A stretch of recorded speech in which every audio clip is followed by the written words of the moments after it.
નમસ્કાર દર્શક મિત્રો, એચડી ન્યૂઝમાં આપનું હાર્દિક સ્વાગત છે। હું છું આપની સાથે આરડી વાઘેલા। જોઈએ આજના મુખ્ય સમાચાર।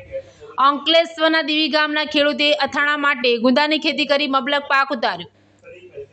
હાલમાં ઉનાળો ચાલી રહ્યો છે અને અથાણાની સિઝન આવી રહી છે, ત્યારે અથાણાના ગુંદા મળવા બહુ અઘરા છે। ત્યારે અંકલેશ્વર તાલુકાના દીવી ગામના ખેડૂતે પોતાના ખેતરના શેડા ઉપર ગુંદાને વાવેતર કરી એમાં મબલક પાક ઉતાર્યો છે। ગુંદાની ખેતીમાં કોઈ માવજત અને ખર્ચ થતો નથી। ખેડૂતને હાલમાં અંકલેશ્વરની માર્કેટમાં 20 કિલોના 1200 થી 1300 રૂપિયા ભાવ મળી રહે છે। ઉનાળાની સિઝન આવે એટલે સ્વાભાવિક છે કે દરેક ગૃહિણીઓને અથાણા બનાવવાની સિઝન કહેવાય છે। એમાં પણ રાબેતા મુજબ કેરી, મરચાં, ગાજર ઉપરાંત ગુંદાનું અથાણું કેટલું સ્વાદિષ્ટ બને એ ઘણા પરિવારો જાણે જ છે।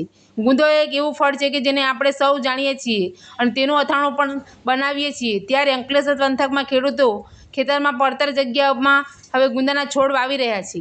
અંકલેશ્વરના દીવી ગામના ખેડૂત રાહુલ વામજાએ 4 વર્ષ અગાઉ ખેતરના શેડા ઉપર ગુંદાના બીજનું વાવેતર કર્યું હતું અને આજે એનું ફળ મેળવી રહ્યા છે। ખેડૂત રાહુલ વામજાએ આજથી 4 વર્ષ પહેલાં અથાણા માટે ખાસ વપરાતા ગુંદાના બીજ વાવ્યા હતા, જેનું પરિણામ હવે આજે તેમને મળી રહ્યું છે। તેઓ ખેતરના શેડા ઉપર ફક્ત 4 ઝાડ વાવ્યા હતા અને ગુંદાના ઝાડને કોઈ માવજત જરૂર હોતી નથી, કોઈ ખાતર કે પાણીની જરૂર હોતી નથી। એની રીતે જ ફૂલે ફાલે છે, એની પાછળ કોઈ ખર્ચો હોતો નથી। ત્યારે કેરીની જેમ ગુંદાનો પાક પણ ઉનાળાની સિઝનમાં શરૂ થાય છે અને એક ઝાડ ઉપર ઝુમખા સાથે ગુંદાનો પાક લચી પડ્યો હોય છે અને એક ઝાડ ઉપરથી ઓછામાં ઓછા 20 થી 30 કિલો ગુંદાનો ફાલ ઉતરે છે।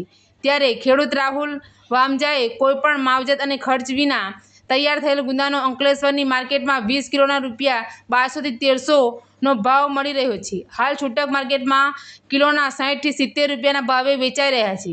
ત્યારે ખેડૂત રાહુલ વામજા માટે ગુંદાનો પાક ફાયદાકારક રહ્યો છે। ગુંદાનું સ્વાદિષ્ટ અથાણું તો કેવું હોય ગૃહિણીએ જ ખબર પડે, જે રીતે બનતું હોય ત્યારે પછી એવા પરિવારમાં પણ એનો ખ્યાલ આવે છે। ખરેખર ગુંદા સ્વાસ્થ્ય માટે પણ અને સ્વાદ માટે પણ સર્વોત્તમ છે। એચડી ન્યૂઝ સાથે રિપોર્ટ જયેશ પ્રજાપતિ, અંકલેશ્વર।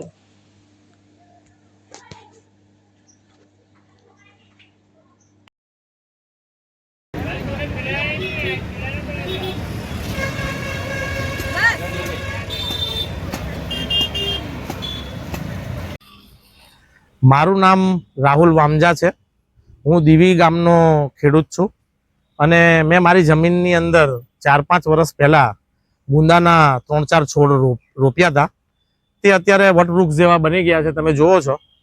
તો એની અંદર દર સિઝનની અંદર ઉનાળાની સિઝન ચાલુ થાય તે પહેલાં ગુંદાનો મકબલ પાક આવે છે હવે છેલ્લા 2 વર્ષથી, અને ખૂબ સારા પ્રમાણમાં ગુંદા થાય છે અને ગુંદાનું અથાણું બી બેસ્ટ હોય છે, જે બધા જાણે છે। અને ગુંદા ખાવાના ફાયદા ઘણા બધા હોય છે। એ કફનાશક હોય છે અને એના માટે ઘણા એના ફાયદાઓ હોય છે, જાણે કે બોડી માટે બી ગુંદો ખાવ તો ઘણું સારું હોય છે। એટલે ગુંદાના અથાણા વર્ષોથી પરંપરા આપણી ચાલતી આવેલી છે કે ગુંદાના આપણે મોટા ગુંદાના અથાણા બનાવીએ છીએ અને એ આપણા બાપ દાદાઓ, દાદીમા બધા બનાવતા હતા ગુંદાના અથાણા, અને આપણે એ આરોગતા હતા અને એના ઘણા ફાયદાઓ હોય છે અને ઘણા ફાયદા બી થાય છે। આ ગુંદાનું ઝાડ છે, આની અંદર મોટા ગુંદા થાય છે અને આ ગુંદા માર્કેટની અંદર એપ્રોક્સલી 60, 70, 80 રૂપિયા લગી સારા ગુંદા કિલોના ભાવે વેચાય છે અને આપણે ત્યાંથી ઘણા લોકો ગુંદા લઈ પણ જાય છે અને એમનું અથાણું બનાવીને ખાય છે।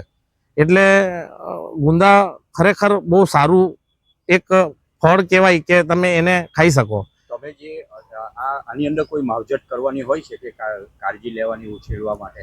ગુંદાના ઝાડમાં કોઈ માવજત હોતી જ નથી। તમે ખાલી એને રોપી દો અને અમુક ટાઈમે પાણી મળી જાય, બહુ થઈ ગયું। ગુંદાની કોઈ માવજત હોતી નથી, ના દવા ના કશું છાંટવાનું હોતું નથી, અને એ તો કુદરતી રીતે જ ઉગે છે।